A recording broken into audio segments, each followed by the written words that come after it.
So what I do on this podcast is really to get into conversation with thought leaders, career professionals, and leaders generally to learn career and leadership lessons that they've acquired on the journey. I mean, I'm very delighted to have this conversation with you. So I'll allow you first do an introduction of yourself. I like to also know you beyond just your name, and then we can pick up that conversation from there.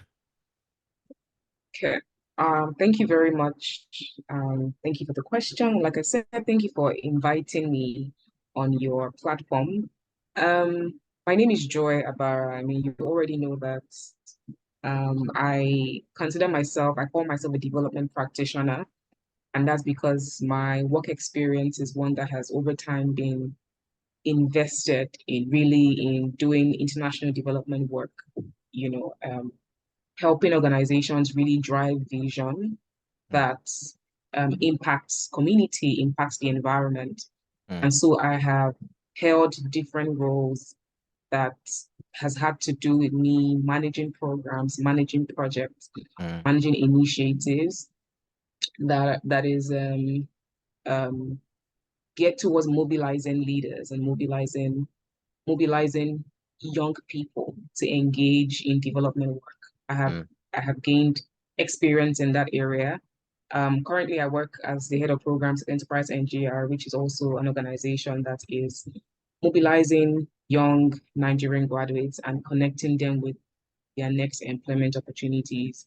mm, But prior to that, I also worked with Teach for Nigeria, where I led the recruitment, selection, and matriculation program, where I equally mobilized talent en masse, mm, young leaders from different academic backgrounds and disciplines, mm, to serve as teachers, as leaders in rural communities where they get to teach students, and bring them up to speed and equip them basically with knowledge, mm, and position them for success, eventually.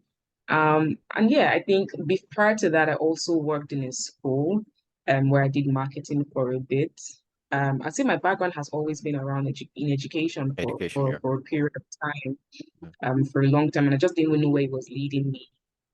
But I think that I found my bearing, and it has led me to what I consider a passion, which is really development, international development. mm, And I mean, that's where I would like to continue to explore my career interests. So yes, I'm a graduate of international law and diplomacy from Babcock University. Graduated in 2015. And since then I've been working. I haven't had a break. I've been working since then. Um, I've also been able to just gain a couple of certifications here and there from a few places just to add on to mm, my knowledge. My hobbies, I'd say I like to meet people. I like to connect, I like to have good conversations with people, not necessarily work, just me, sharing and just talking about topics that interest myself and whoever it is that I'm with. mm, I also like to travel. I don't mm, get to do as much travel as I would to, but I really love to see new places, meet new people in different, from different cultures.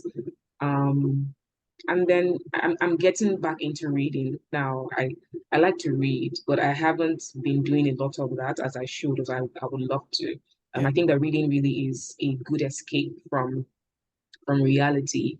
Mm, And it's a very useful escape because you're escaping, but you're also learning improving yourself. and you're also getting into a completely different world that sort of I think nourishes you, I'd say, depending on what it is that you were reading at the time. So I'm the last of four kids. I have siblings, older siblings.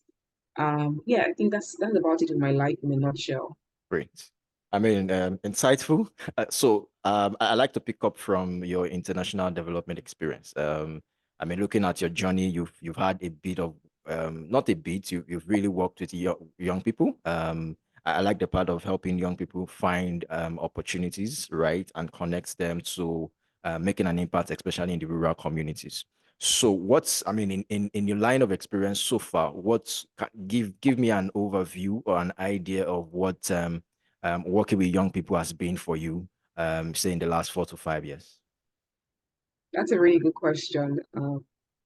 I think that by I've been working with young people actually, I'd say for a long time, even without me consciously trying to do it, from working with literally our neighbors, child who was waiting at home at the time and probably had very poor grades actually. And for some reason, I think I was basically waiting to get my call-up letter so I could start NYC at the time. And I literally just picked this person up because she was also like a really sweet person. Invited her over and we started to go through lessons together. It was very subtle. Like I'm not sure I knew what it was I was doing or what the tip was, but I just thought it was a good use of my time. Um, but I'd say officially or more professionally, um, my work with young people, you know, with Teach for Nigeria, I'd say, where I was literally just leading initiatives that had to do with young people, going to Mm, different places and talking to them, trying mm, to persuade them and convince them about an opportunity where they can, I guess, not consider the what is considered success. So you typically when you're done with university, they're telling you to go work in a bank or go work in some mm, blue collar, very high paying job. Whereas I was there telling them to come and teach, mm, come and go into the classroom, and come and go into very unattractive, unfamiliar places. I mean, I did that for a while, and I mean, now I'm actually doing the same thing as well, but now even also connecting them with, I guess, the more attractive roles. It's been a very interesting journey, I have to say. And I find that one of the things that I have learned over time is really to just appreciate the talents that we have here in Nigeria. I mm, think I could never get used to that. I could never get used to just how Nigerians are probably one of the smartest people you would ever meet. mm, I think we take that for granted, really. Yes, we do have a couple of things that don't serve us well. In a case in point, the education system. But I think with all of these odds that we have against us, I've seen young people defy the odds and mm, just try to do better for themselves. mm, With my job, I'm constantly engaging and talking to people, either at interviews or either me trying to pitch something to them. And then when you engage or when I engage them in this case, and it just leaves me inspired. I'm just in awe at how someone has, I mean, especially when you hear their background and where they're coming from, they had every reason to really not even be where they are. mm. You know, you have people who travel states away to make it for an interview. And when you hear their story, you're just enamored, and just really inspired. So for me, I'd say that my experience working with young people has been nothing short of inspiring. Of Okay, course, we have people who have just not met expectations because, sure. I mean, of course, they leave you wondering, how did you even graduate from university? But I'd say more than that, I have met people who have really shown me the potential that our Mm, young people have, mm, Nigerians. And I think really that is our biggest asset, is mm, the talents that we have mm. here. Yeah. Thanks for that. I mean, I'm more interested in this because I Teach for Nigeria is something I'm familiar with, right? Or an organization I'm familiar with. That's because I kind of did something around education with the Edo State government. I don't know if you heard of the Edo State Basic Education Sector Transformation under Obaseki. So because I was part of the organization, New Globe, that was involved in that project, so I led recruitment for both teaching and non-teaching staff. So I know how it could be trying to get young people into that kind of career, right? And there are a lot of opportunities to revamp the educational sector in Nigeria, right? So I can understand that. So let's move away a bit from that, and I want to get down into more of strategy. What do you think, right? What strategy helped you, right, in placing young people, right, on. So the conversation is around youth employment, right? I believe that it's a big thing in Nigeria, right? We know the figures, we know the statistics. I don't like talking about the statistics anymore, and that's because there's now a lot of politics around it, right? The change of indicators and all of that. But whether we like it or yes, it's a big problem in Nigeria.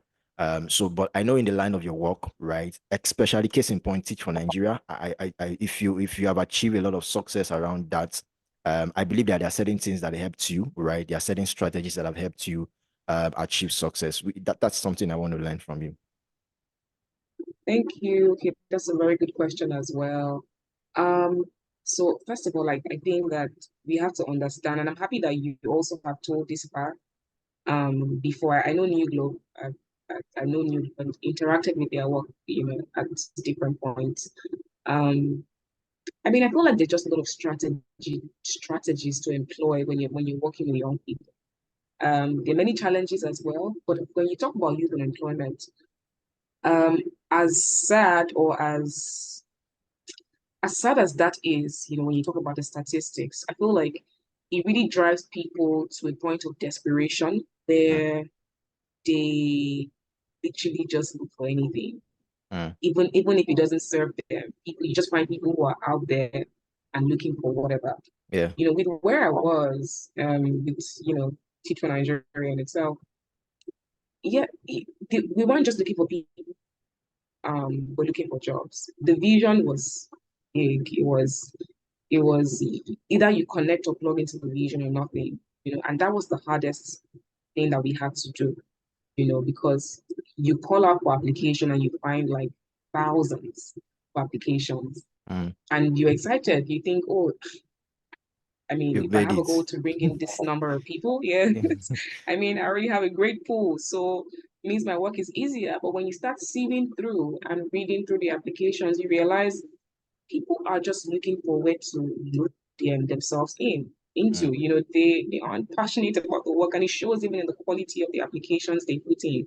mm, And so that was a problem in itself. And so, of course, one of the strategies there was to, find a way to have conversations, find a way to sensitize, find a way to orient people mm, prior to even your recruitment process. mm, Let people understand the vision, seek opportunities where young people are based, the type of target audience that you want, and, build partnerships. Besides recruitment, there was a mm, lot of stakeholder engagement. There was a lot of mm, institutional partnerships that needed mm, to be formed, mm, with the NYSCs, with the youth organizations, with clubs, with mm, target groups, target audience, just spreading yourself and your reach, bigger so that you're able to engage, mm, you're able to educate people and enlighten them about what your program is about.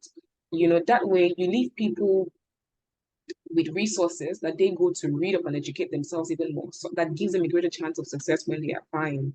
mm. And so we did a lot of that, actually, quite a lot of that. And, Agree. you know, um, did it help? To an extent it did, because even at that, or even with that, sometimes you still find people who say, oh yeah, what did you say here again?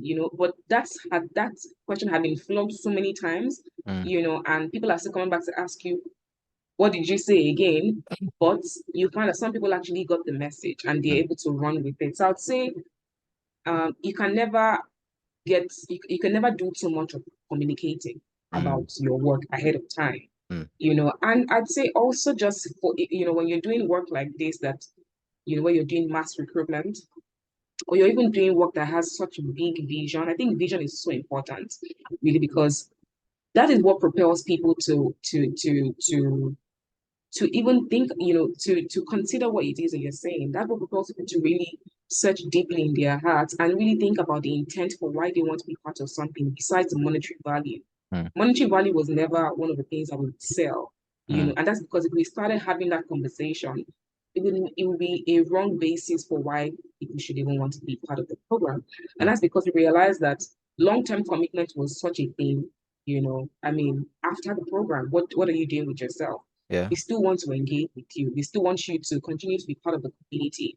We still want you to be somebody who is impactful and, is able to continue to solve problems even after you have completed. And so for us, that long-term, long-term commitment was Mm, very, very critical. mm, And so, of course, that led to us being able to ensure that recruitment was done right by having early engagements and mm, also leveraging the community that existed. So, of course, you've had people who have worked with in the past. They are your champions, so you find a way to make champions out of them because there's only so much you can do as far as talking. You want people who have gone through the process, gone through the program, to be your mouthpieces, to talk to their friends, to share with their network. That really worked. And even from data, we could tell that that was something that was very um it was very viable tool is that people would share about the good experience they've had with something. And so, of course, we leverage the existing community, that we had on ground. I would say constantly doing your reporting and just looking into your data helps a lot as well. Things will change, things sometimes change. And so, which is why for me, I'd say monitoring and evaluation is very key. Maybe not the extensive monitoring and evaluation that a specialist will do, but for your program, just at the end of it, being able to whip up a report that shows, progress to goal, that shows your key outcome. I think that really helps with planning. It Mm, helps with developing a robust plan for your subsequent programs, mm, that you will lead. I mean, there's so many things, but I mean, this is what I think great. I can leave here. Mm, Yeah. great. I like the fact that you mentioned partnerships and collaboration. I was because somewhere in my head I was going to ask, I was going to ask how that worked. Because I know that for me, I had to. I mean, coming in from, I mean, working in New Globe was the first time I was going to do something around education and also even public-private partnership. And so even outside of Lagos, I did that in Edo State. So because I didn't have an experience, even finding talents, local talents, and it was a big deal. So I was going to ask how you were able to navigate around partnerships and collaboration because I knew or I know right that was a big thing, right? And I'm glad that you mentioned it because you cannot take that away from the success story, right? So honestly, at this point, I want to. The question I want to ask right now is, um, looking back, right? I know you are no longer on that role, but looking back, um, if you're like me, who always try to find lessons and say, oh, this is how I would have done better. These are the new ideas I would have implemented if I'm on that role. So I'm coming to say, looking back at looking back at your role right now, looking back at when you were at Teach for Nigeria and when you did that project, what new innovation would you say you would have implemented? Where are you based on where you are right now? I mean, that's a good question, and I think I made certain attempts. So first of all, let me just say that I had such a good experience, Mm, really, really good experience. I have to say the culture amazing. Like it was probably one of my best work experiences. So many learning opportunities, um, and just autonomy to be yourself, to lead you, and I don't take that for granted at all. Um, as far as what would I do differently? mm, Um, I think that, well, now that I'm out and obviously like I've seen other things. Um, I, when you're trying to save the world, sometimes you want to do it in a way that is real, manual, hands-on. mm, mm, And I feel like we were doing a lot of that. Maybe not manual work, in that way, but I would say maybe leverage more technology, leverage technology in a way that it makes work easier and faster. mm, And I say this because now I'm in the financial and professional services sector space, mm, and these guys are ahead. Obviously they leverage the best of tools. Whatever is new is what they're using for mm, their cyber security, for their risk management. They're very hands-on, with ensuring that they are closing all the gaps and all the loopholes. When you're saving the world, you're also just most of the time you're thinking about what is applicable in my own space in the community. Community yeah. people even do they even understand how to use technology? Mm, Do they even understand what AI is? But I think as the world is evolving, that is just like where we are headed. And I think that maybe more deployment of technology to really mm, make processes faster. It's probably what I would say. It's what I would, mm, introduce. mm. Yeah, I think that would be it if I have to do that side by side. Great, thanks. Liberating technology, very important. I let's take this conversation a bit into governance. I know that the kind of so when we talk about when we do a lot of work around youth engagement, youth employment, international development, we sometimes don't like we sometimes always miss out the fact that there are a lot of external stakeholders that are important and critical to our success. How do you think that so I mean moving forward, how do you think that policymakers, government agencies can support the this process, support the work, support youth employment initiatives, or what policy changes you think might be necessary to facilitate this process and help us see much more results? I think that's a really good question as well. I mean, in my line of work, I've worked with government. The truth is, there's only so much you can do as a non-government organization, or even as an organization at large, who is really trying to do community work, who is really trying to instill development in the environment. There's only so much you can do if you don't have government buy-in. You know, your capacity to scale would only be limited to the amount of partnership you're able to build Mm, with the government. And I say this because I've seen how government partnership literally can turn things around, and just increase your ability to not just scale deep, but scale up, mm, significantly. Um, and so I'm not sure about policy changes, but I think that government needs to first of all understand that, well, um, the very genuine organizations with very clear vision, really are doing work that also benefits their own governments. There's not a competition. I know it can be a bit somehow when, because non-profits tell stories. Part of the work, storytelling is such a big part of mm, being able to sell a vision of what non-profits drive on. And sometimes there has to be consideration for governance to an extent. I think it's also very much linked, where mm, in your storytelling, you also don't want to make the governor look bad. mm, I mean, those are politics that we have to, you have to play, yeah. because you don't also want to make it look as though one person is not doing his work well enough. And so, of course, they go hand in hand. But I think, with that being said, I think government also needs to fully understand that these guys are partners. And even with government as well, there's only so much that they can do as far as change is concerned. Mm, You know, there's many restraints with government that you would hear, that you would of course question.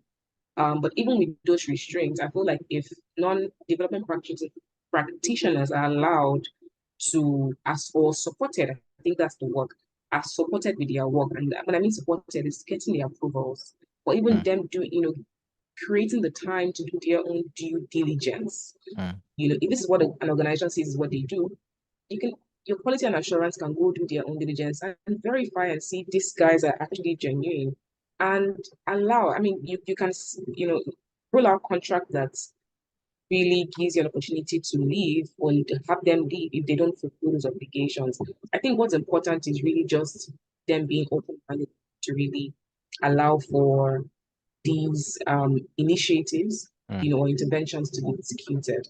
And mm, beyond that as well, is also funding things, because sustainability is very important, and mhm, government's backing is obviously stronger, much more credible, and I think that is where many times people face a lot of challenges, with yeah. having government actually fund Mm, initiatives. okay. I feel like that can be like the biggest challenge, really. But like I said, if the government really has political will to for the good of its people, I feel like they will do what they need to do to turn things around. Mm, And there are very credible non-profits, in Nigeria that are already doing the work.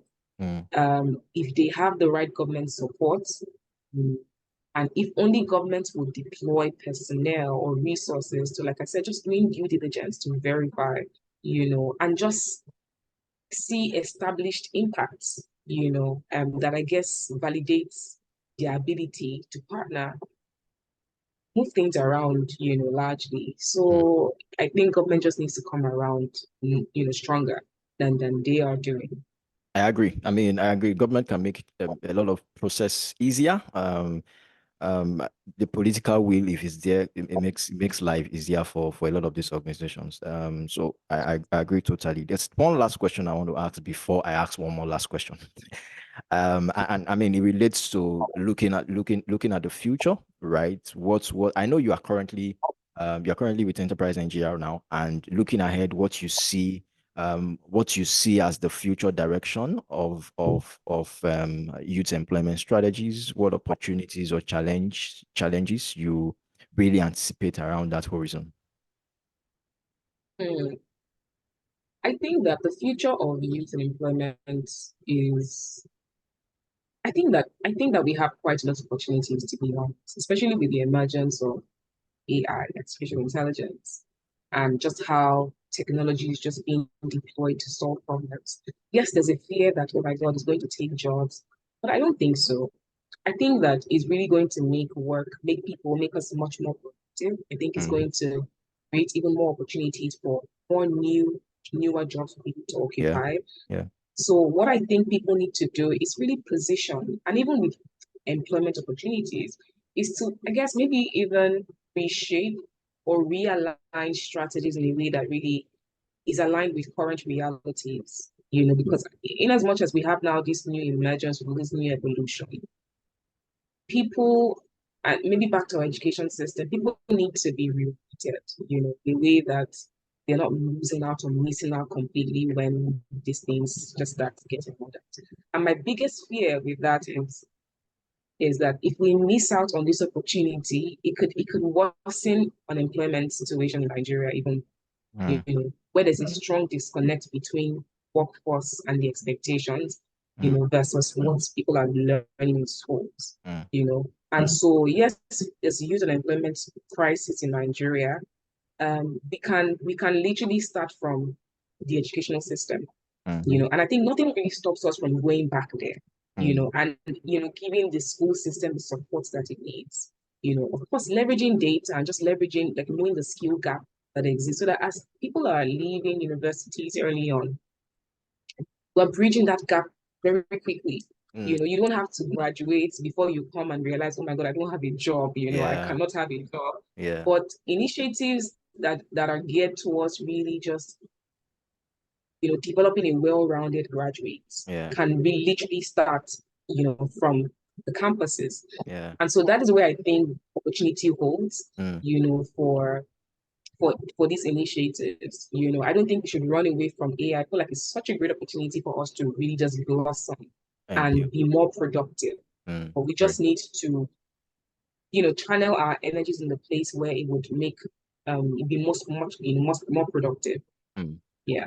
Thank you, Joy. I mean, I like it. I like it.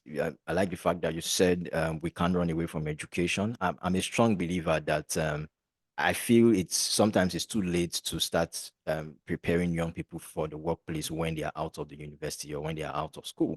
I feel like we should be doing that much more when they are still within, the educational system in good. Education does not end, but I mean, while they are still on campus, give them what they need to do. Sometimes there are a lot of expectation on return on investment, right? When they're already out of campus, and then the desperation is high.